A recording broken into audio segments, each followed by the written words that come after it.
क्या हो अगर कोई गधा शेर बनने की कोशिश करे? क्या नकल करके कोई अपनी असली ताकत छिपा सकता है?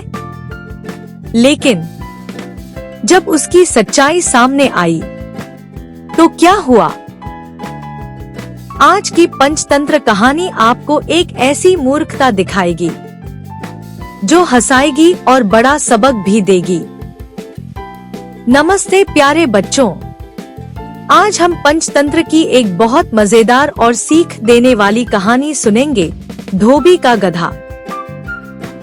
यह कहानी बताती है कि नकलची बनने की मूर्खता कितनी खतरनाक हो सकती है। तो चलो कहानी शुरू करते हैं। बहुत समय पहले की बात है। एक छोटे से गांव में धोबी रामदास रहता था। रामदास बहुत मेहनती था।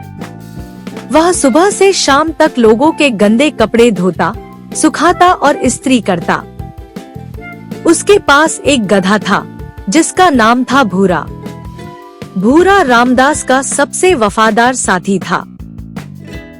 रामदास भूरे पर कपड़ों का भारी गट्ठर लादकर रोज नदी किनारे जाता। भूरा दिन भर मेहनत करता और शाम को थोड़ी घास भूसा खाकर आराम कर लेता। लेकिन भूरा अपने अंदर हमेशा एक सपना पाले रहता था। वह सोचता, मैं सिर्फ एक मामूली गधा क्यों हूँ? लोग मुझे देखकर हंसते क्यों हैं? अगर मैं शेर जैसा बन जाऊं तो सब मुझे डर के मारे सलाम करेंगे और मैं राजा की तरह घूमूंगा। एक दिन रामदास नदी किनारे कपड़े धो रहा था। तभी पास के जंगल में उसे एक पुरानी शेर की खाल पड़ी मिली। शायद किसी शिकारी ने छोड़ दी थी। रामदास ने सोचा, यह खाल तो बहुत काम की है। मैं इसे भूरे पर डाल दूंगा। रात में भूरा खेतों में चरने जाएगा। किसान शेर देखकर डर जाएंगे और भूरा बिना किसी रोक टोक के भरपेट घास खा लेगा। रामदास ने शेर की खाल को भूरे पर अच्छे से लपेट दिया। अब भूरा देखने में बिल्कुल असली शेर जैसा लग रहा था। रामदास ने उसे रात में खेतों की तरफ भेज दिया। भूरा खुशी से उछलता कूदता खेतों में घुस गया। किसान और उनके बच्चे शेर देखते ही चीखते चिल्लाते भागने लगे। भागो भागो, शेर आ गया है। कोई भी भूरे के पास आने की हिम्मत नहीं कर पाया। भूरा रात भर आराम से ताजी घास, गाजर, मूली और सरसों के पौधे खाता रहा। सुबह होते होते वह मोटा ताजा होकर घर लौट आया। रामदास उसे देखकर बहुत खुश हुआ। अगली रात, फिर तीसरी रात। अब यह रोज का खेल बन गया। भूरा हर रात शेर बनकर खेतों में जाता और भरपेट खाता। धीरे धीरे वह मोटा और ताकतवर दिखने लगा। अब भूरे के दिमाग में घमंड आ गया। वह सोचने लगा, मैं सचमुच शेर हूँ।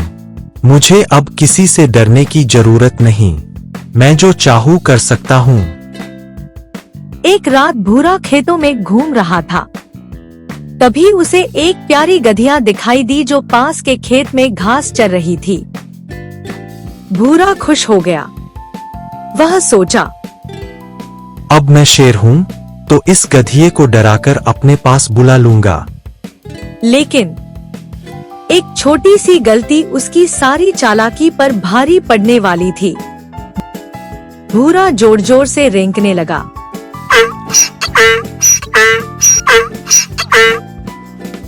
लेकिन शेर की खाल में भी उसकी आवाज पूरी तरह गधे जैसी ही थी। गधिया ने मुड़कर देखा और मुस्कुराते हुए बोली, अरे ये तो भूरा भैया है, मेरा पुराना दोस्त। तुम ये शेर की खाल क्यों पहने हो? आओ साथ में घास खाते हैं।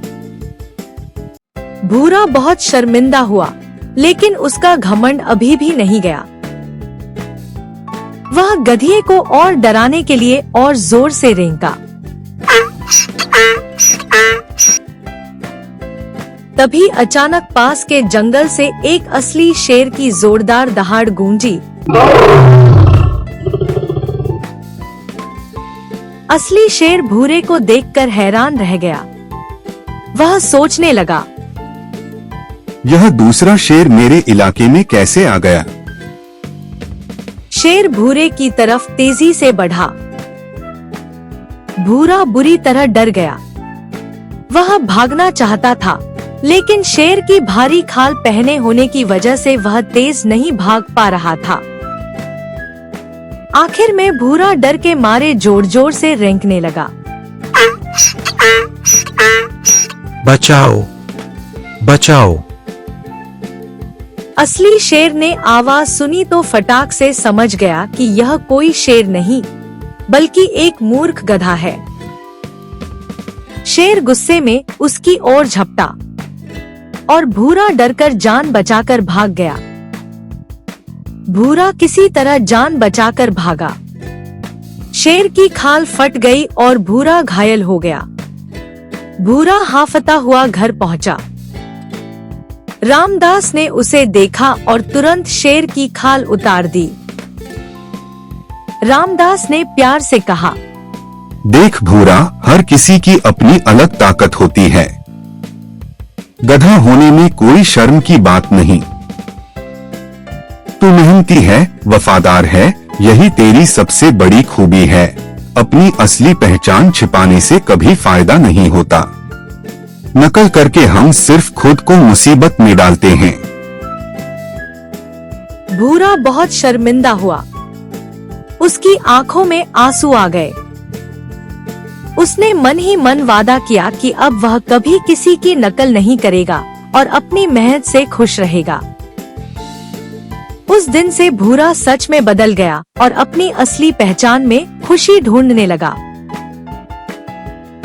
तो बच्चों, इस कहानी से हमें क्या सीख मिलती है? नकलची बनने की मूर्खता कभी मत करो। अपनी असली पहचान में ही असली खुशी है। जो हम हैं, उसी में संतोष रखो। नकल करके हम अपनी पहचान खो देते हैं और मुसीबत में पड़ जाते हैं। तो बताओ बच्चों, क्या तुम कभी नकल करके किसी और जैसा बनना चाहोगे? कमेंट में अपनी राय जरूर बताना। अगर कहानी पसंद आई हो तो लाइक करें, दोस्तों के साथ शेयर करें और चैनल को सब्सक्राइब करना मत भूलना।